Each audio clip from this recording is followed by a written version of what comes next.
Hey everybody, this is Larry France from IMS Radio, and I decided to throw in my own opinion on the Dickinson situation. Jeff and Paul don't even know if I know that I'm doing this, and maybe they'll tell me, maybe they'll say this is stupid and no one will ever see it. Or if you guys are seeing this, maybe they're going to say this is cool and they like it.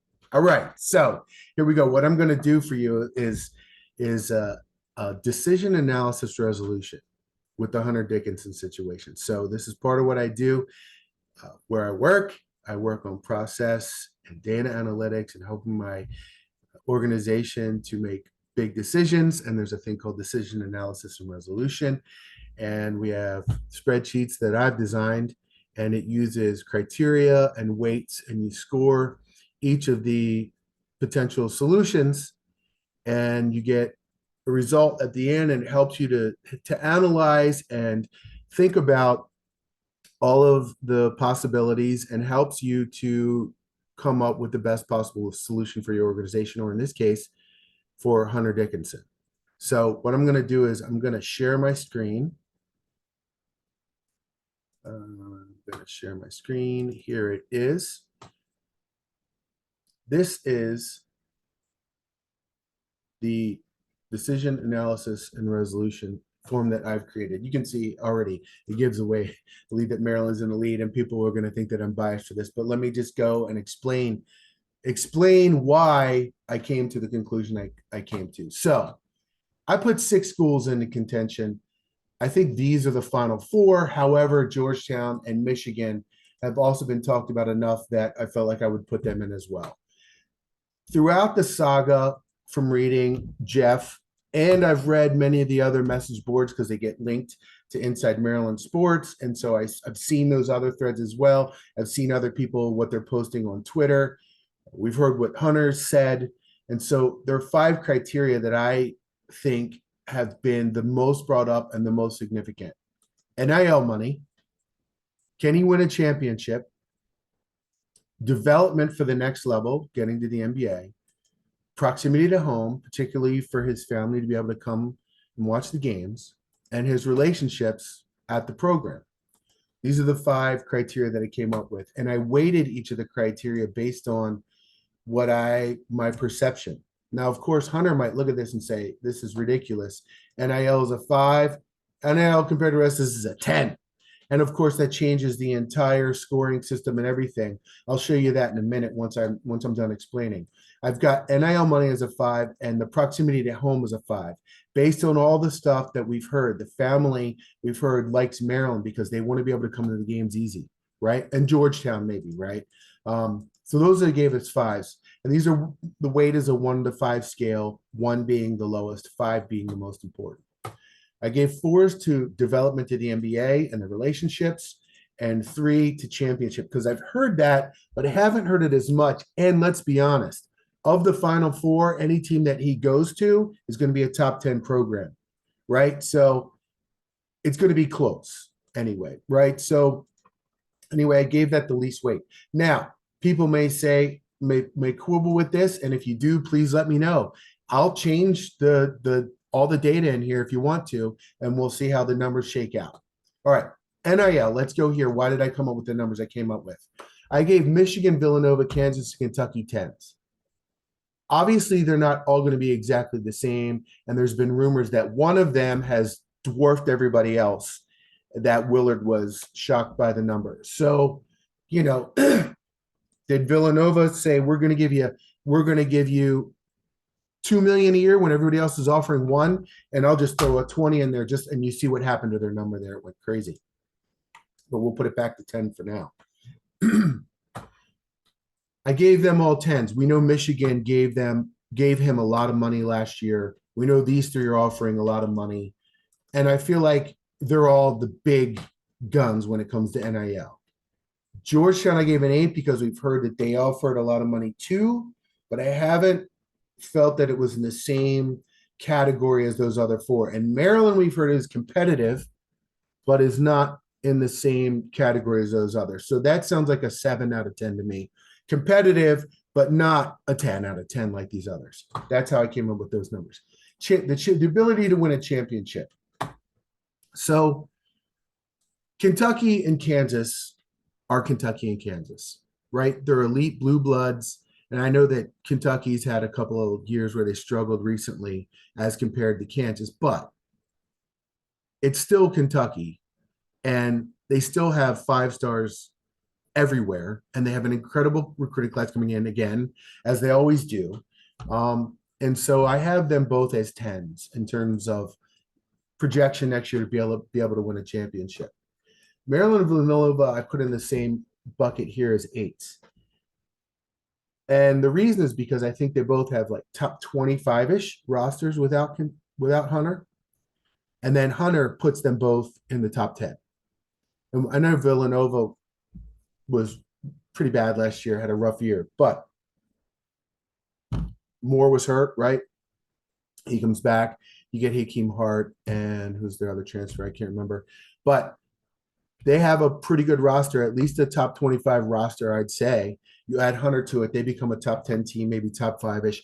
I think they're in a similar boat to Maryland. And Maryland has obviously Julian Reese and Jameer Young coming back. They've got a really good freshman class coming in. Dante Scott coming back, who's a good player. Georgetown, one of the worst Power 6 schools, maybe the worst. Maybe Louisville was worse. I don't know. In the country last year, I know they got a few transfers, and I know their insider said that they're going to be getting more transfers, but they haven't yet. They're a 2 for me. Even with Hunter, do they even make the tournament? They don't. They're a 2 for me. Michigan, I gave a 4. They lost 2 players to the NBA.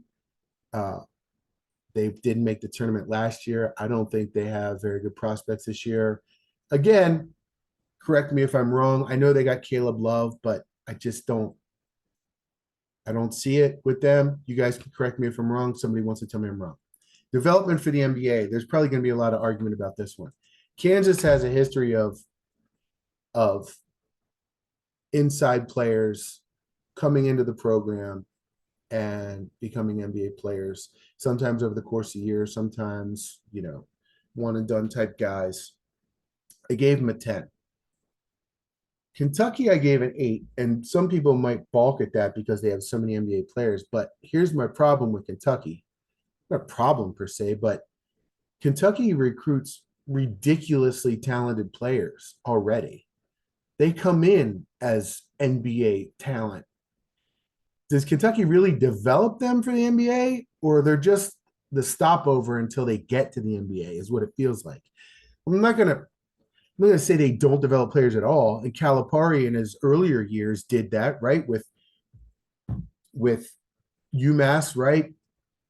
And early Kentucky years, but that's really the past 10 plus years, maybe 15-ish. It's all been recruit insanely talented players and transfers. And Calipari's entire job is basically let's mold these people together and manage the egos and see how we can fit a team together every year. And then every year it's going to be 5, 6, 7 new players and do it all over again.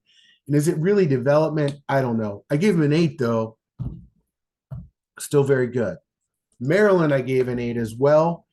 And there's going to be other people from other programs that are going to laugh at that. But Willard has a history of taking players and having them play above their development level. And you look at what happened with Reese last year, who struggled heavily his first year, and at the beginning of last year, even a little bit too. By the end of the year, was just dominant. So there's a history there with Willard of actually literally like developing players. Now, he had Grant Billmeyer, who was the big man coach, and Grant Billmeyer's gone. If Bill Meyer was still there, I would think about Maryland at least as a 9 and maybe a 10 because of their history. But Bill Meyer's gone. So there's a question. Was it Willard's program in conjunction with what Bill Meyer was doing, or was it entirely Bill Meyer? We don't know that, right? So give Maryland an 8. Georgetown, I'm going to give a 7 because I think there's some history there of development as well. And obviously it's a new coach and new program. But that history is pretty good. We can kind of disregard what's happened there recently at Georgetown. And obviously, They have the history from the 80s and 90s, which is insane, but that's long gone. I still gave him a 7 because I think it's a it's going to be a good program that's going to develop players. I think my opinion is that's what it's going to be um, in the new regime. So I gave them a 7. Villanova, I gave a 5, and Villanova people are probably going to be pissed if any Villanova people watch this, but their history is not really more of big men. It's more of guards, right? And some wing players. And of course, they have good big player, good big men as well. But that's not what they're known for. And then you take and couple in the fact that their big time coach is gone. Jay Wright's gone. And now you've got Kyle Neptune, and Kyle Neptune has one data point so far, and it's not a good one. So, and maybe there's extenuating circumstances. Maybe you can say injuries. Maybe you can say the program was left in not the best fashion, whatever. But the data point is what it is. And so there's question marks there. Will he be good? Maybe. Will Villanova continue what they've been in the past? It's possible. It's not likely that they're going to have the best coach in the country again.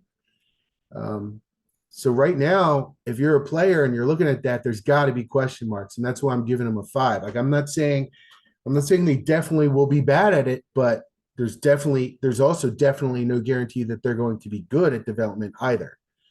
At this point, you don't know right now. You don't know. Michigan, I gave a 3. I don't have a lot of confidence in Howard at Michigan. It seems like a lot of his early success was residue from the Beeline era. Maybe not. Maybe last year was a blip. But it seems as though Hunter came in as a freshman, was heavily praised and lauded, and it seems as though he stagnated maybe a little bit. And maybe that's one of the big reasons he's leaving, because he's talked about wanting to be developed for the NBA. If he felt like he could do that at Michigan, why wouldn't he stay at Michigan? I give Michigan a pretty low score. I gave him a 3 on that. Close to home, this one's easy. Maryland and Georgetown are 10s. I gave Villanova an 8. Baltimore range would be like a 9, but there's no one there. But so Villanova 8, and I gave Kentucky and Michigan 6s, and Kansas is halfway across the country. I gave him a 5.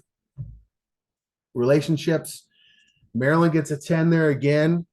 One of his good friends and his high school point guard, Jameer Young, they're great friends. They hung out on campus recently. We know that. They constantly text. They're good buddies. And on top of it, they have his ex-coach, Mike Jones, is now at Maryland, and they have a great relationship. So Maryland gets a 10 there. I give Villanova a 9 because Dickinson and Moore are very close. They don't get the 10 because they don't have the coach as well, but I do still think that Moore is enough to make them a 9. Michigan, I'm giving a 10, and that may be too high, but he has talked, at least publicly, very highly about, publicly he's talked very highly about Juwan Howard, how much respect he has for him. Clearly, he's got friends on the team, and then not only just the team throughout the school. I'm sure he's made his 3 years of building relationships there, right? So, and the girlfriend's there too, right? I think, yeah. So, 10 out of 10, I'd say for Michigan, right? In terms of relationships. Then it's going to drop down a little bit. Georgetown, I think he's talked about how there's a good relationship there. So I gave them a 7. I don't think it's as good as the others. He might know some of the other local players too. So I think it's a 7. It's not nearly as pronounced as it is at Maryland and Villanova in terms of the players and the coaches, right? But I gave him a 7. Kansas and Kentucky, I think, are completely new areas for him. I don't think it's bad, but in comparison to the relationships at the other schools, I gave him like a 6. Bill Self and John Calipari are obviously great coaches, and people like them and people like playing for them. And it's not going to be bad, right? He's going to make friends at either place he goes. So I gave him 6s there. And that's the reasoning for my scores. People can tell me if it's bad. You can tell me how awful it is. And then these are the weights. You multiply each one. So Maryland gets a 7 times 5 here. They get a 35. 8 times 3 there. They get the 24. You all the way out. And here are the scores. 181 for Maryland, 170 Villanova, 169 Kansas, 166 Kentucky, 152 Georgetown, 144 Michigan. Now here's the thing. NIL is the big unknown. What if Hunter cares more about NIL than we think? What if it's a bigger factor? So all of these get lessened, or if you want to, you just want to make NIL an even bigger factor and say it's a 7 instead of a 5. Now, Maryland still got a lead, but has it narrowed? What if it's even more? What if it's twice as important as everything else? Maryland is not in the lead anymore. Villanova, they're tied with Kentucky. Kansas is taking the lead. And then what if one of these schools has thrown the bag at them? The rumor that we heard, what if Kentucky really threw a big bag that we haven't heard about? 266. Now all of a sudden Kentucky's way in the lead. What if Kansas did it? Obviously way in the lead. What if Villanova did it? Obviously way in the lead. So here's the original. It's back down to a 5. What if it is still just a 5, but Villanova does it? It's in the lead. The dwarfing isn't quite as crazy there. Kansas, we give them a 20. Now they're in the lead, obviously. Kentucky, 20, they're in the lead. What if it's better, but only at like a 15 instead of a 20? Really close, right? Kansas, what if they offer? Look how it's close. It's close. 15 here. Look how close. So the question is, how much weight does the NIL get, and how much difference is there between the others to offset these other factors for Maryland? We'll find out. Hunter, if you want the sheet, let me know. We can get it to you. I'll get it to Jeff. He'll send it over to you. You can use the sheet, help you make your decision. You let me know. All right. That's my opinion. This is how I see it based on all the factors that I've seen, which I think it's impossible to be completely unbiased, right? But I think are largely viewing things from an even playing ground. So there you go. Those are my thoughts. This is IMS Radio. Thank you very much.